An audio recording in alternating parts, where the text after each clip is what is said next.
அன்பானவர்களே, அன்பு வணக்கங்கள். உங்கள் உள்ள இருக்கின்ற ஆன்மாவாகிய ஆண்டவனை நான் வணங்குகிறேன். எல்லா மனிதர்களிலும் அவனுடைய அகத்திலேயே ஆன்மாவாகிய ஆண்டவன் இருக்கிறான். எல்லா மனிதர்களையும் நீங்க ஆண்டவனாக பார்க்க ஆரம்பித்து விட்டாலே உங்களுக்கு வாழ்க்கையில பல பிரச்சனைகளும் துக்கங்களும் துயரங்களும் உங்களை விட்டு விலகிடும். அது பார்க்காதனால்தான் எல்லா பிரச்சனையுமே. ஒவ்வொருத்தரை பார்க்கும்போது உங்க மனம் ஒவ்வொரு வேறுபாட்டோடு பார்க்குது. உங்க மனம் பல்வேறு டைமென்ஷன்ல செயல்படுது. ஆனா எல்லாரையும் ஒரே மாதிரி பார்க்க கத்துக்குங்க. வள்ளல் பெருமான் செடி ஒண்ணு வாடி கொண்டு இருக்கிறது, வாடிய பயிரை கண்ட போதெல்லாம் வாடினேன் நான். அதுவும் ஒரு உயிர், அதுக்கு தண்ணி கிடைக்கல, பாவம் அது கஷ்டப்படுது. அந்த கருணை, தயவு, அன்பு என்பது எந்த அளவிற்கு அவருடைய மனம் இலகி போகிறது, அந்த உயிர்ல கூட ஆன்மா ஆண்டவன் இருக்கிறான் என்பதை அவர் தெரிந்து கொண்டதார். அதனால எல்லோரையும் நம்ம என்னவா பார்க்கணும்? கடவுளுடைய பிரதிபலிப்பு, தெய்வத்தினுடைய பிரதிபலிப்பு தான். ஆனா அவன் அது போல இருக்கிறானே, ஆனா அவன் உள்ள இருக்கிறன்ற ஆன்மாவை அவன் அறிஞ்சிக்கலன்னு அர்த்தம். அவ்வளவுதான், தெரிஞ்சுக்கல. இப்ப இறந்து போனவர் உங்களுடைய இன்பத்திலும் துன்பத்திலும் பங்கெடுத்துக் கொள்கிறார். உங்க சுக துக்கங்களில் அவர்களுடைய பங்கு இருக்கிறது. எப்படி குருஜி, அவர் தான் இறந்துட்டாரு, அதுக்கப்பாலே எங்களுடைய இன்ப துன்பத்தில் அவர் எப்படி பங்கு எடுத்துக்க முடியும்? நீங்க கேட்கறீங்க இல்லையா? உங்களுக்கு ஏற்படுகின்ற இன்பமும் துன்பமுமே அவர்கள் தான் தருகிறார்கள் என்பதை முதல்ல தெளிவா தெரிஞ்சுக்குங்க. அவர்களுடைய அன்பு, அருள், ஆசி இல்லாமல் உங்களுக்கு சுகமோ சந்தோஷமோ மகிழ்ச்சியோ ஆனந்தமோ உங்க வாழ்க்கையில அனுபவிக்க முடியாது.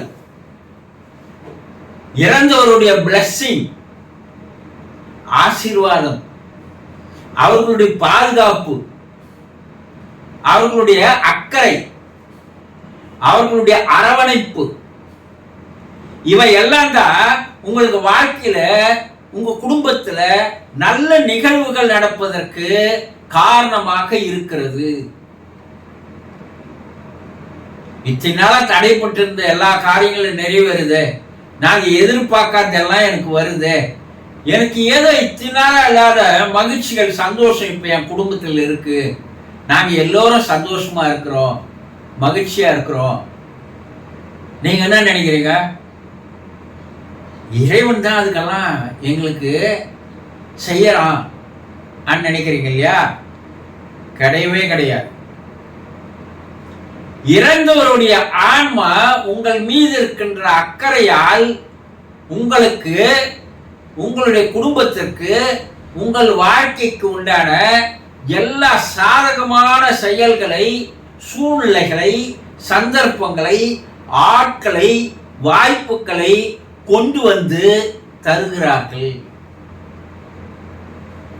நான் துக்கமா இருக்கிறேன், நான் கஷ்டத்துல இருக்கிறேன், நான் துயரத்துல இருக்கிறேன், என்ன இதற்கும் அவர்கள் தான் காரணம். வீட்டுல எந்த நல்ல காரியமும் நடக்கல, வீட்டுல எல்லாருமே ஏதோ ஒண்ணு மனசு ஒடிஞ்சு போயிருக்கிறோம், மன நிம்மதி இல்லாதே இருக்கிறோம், வீடு மாதிரி இல்ல. முன்பெல்லாம் வீட்டுக்குள்ள வந்தா ஒரு விதமான ஒரு அமைதி கிடைக்கும், ஒரு ஆனந்தம் கிடைக்கும், ஒரு சந்தோஷம் கிடைக்கும். இப்போ வீட்டுக்குள்ள வந்தாவே நிம்மதி இல்ல, அமைதி இல்ல அப்படின்னு நீங்க நினைக்கிறீங்க இல்லையா? இதற்கும் இறந்தவர்களுடைய ஆன்மாவிற்கும் சம்பந்தம் உண்டு. இதுக்கு எப்படி குருஜி அவங்க காரணமாவாங்க? அவர்கள் அங்கே மன நிம்மதியா இல்ல. அவங்க மன வேதனையில் இருக்கிறாங்க, மன கஷ்டத்துல இருக்கிறாங்க.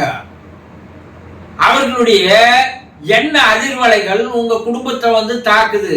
அவங்க கிட்ட இருந்து உங்களுக்கு அருளும் ஆசையும் கிடைக்கல, அவங்க கிட்ட இருந்து உங்களுக்கு சாபம் தான் கிடைக்கிறது.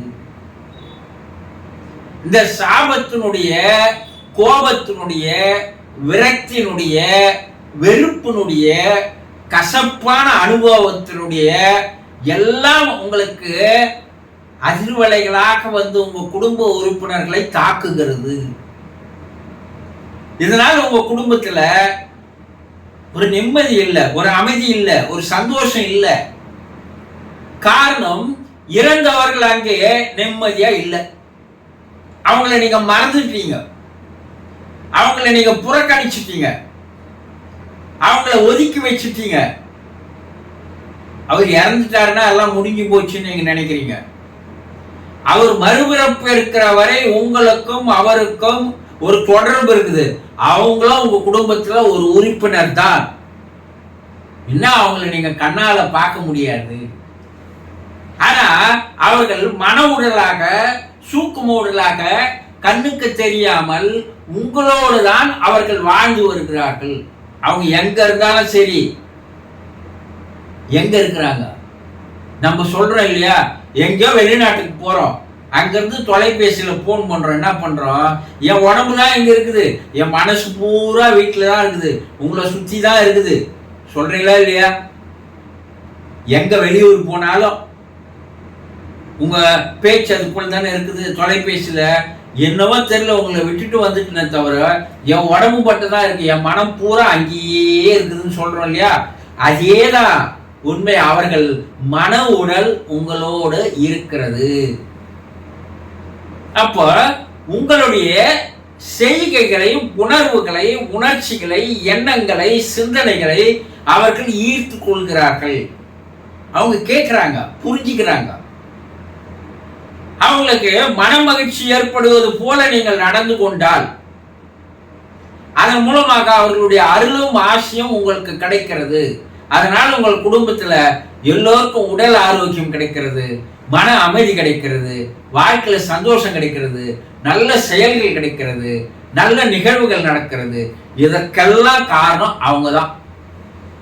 அப்போ உங்களுடைய வாழ்க்கையில் ஏற்படுகின்ற இன்ப துன்பங்களுக்கும் சுக துக்கங்களுக்கும் அவர்களும் ஒரு காரணமாக இருக்கிறார்கள் என்பதை புரிந்து கொள்ளுங்கள். சந்தோஷம்.